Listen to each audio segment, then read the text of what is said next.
a short and busy week. First of all, Chris F's car. That was really fundamentally a full service plus rear wheel bearings.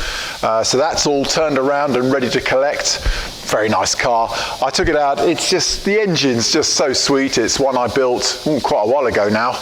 And it's still a lovely engine. And the whole car is just very together. Very nice car there.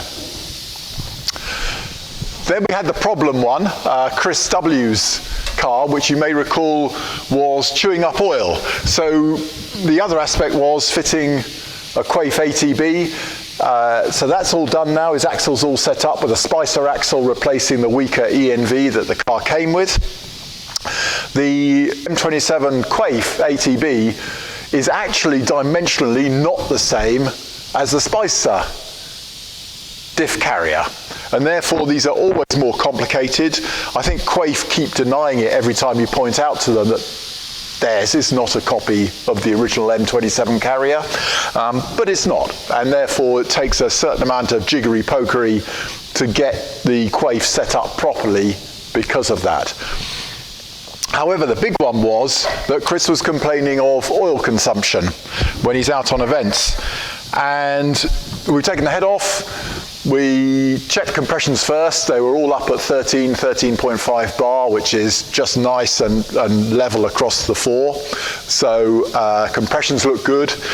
I then put petrol in each of the bores to check for leak down past the piston rings.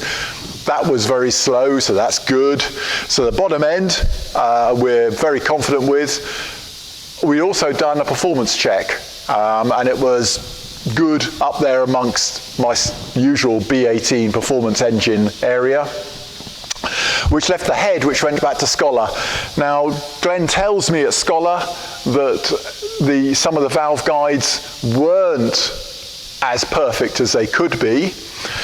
There wasn't really the feeling that that would account for all the oil that this engine's getting through.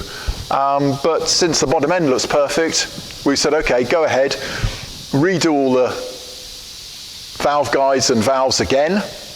And he's also looking to try and modify it, bearing in mind this is a B18, to fit valve stem oil seals on the top of the guides, which of course the B18 engine never had. Volvo introduced valve stem seals with the B20 engine. And so between the two of those, we're hoping that we'll have cured Chris's oil consumption. Only time will tell. Let's see. Down the end, the 164. This was just a final bit of titivation. It was just a quick check to go around the brake calipers. The brakes are all good. However, probably just need some miles on it just to get everything working together nicely. So the brakes, we did that. And it was the two gauges that were reading well under. So in other words, with a full tank of fuel, it was reading just on the reserve. And this isn't the fuel sender, and the temperature gauge had the same problem, reading very low. And it was indeed, as I anticipated, the voltage regulator. Now, we don't bother trying to find aftermarket regulators for this anymore. I buy an LM2526, a voltage regulator silicon chip, and we set it to 10 volts. And then lock it off, and we put that in. Everything looks good. I want to do 100 miles in this, just to do a final check that everything's reading right and everything feels good, but I think this car is also ready for delivery. So that only left us with, of course, this week, it's the RAC Rally of the tests.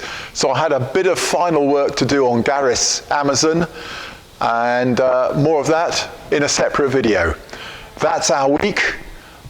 I'm about to head out now, and I'll talk to you, well, during the rally. I'm fairly sure I will be able to produce some videos during the event when I have some rest periods, and we'll see how that goes. So thank you very much. I'll be back in the office again on Tuesday morning, and we'll talk to you next week. Thank you.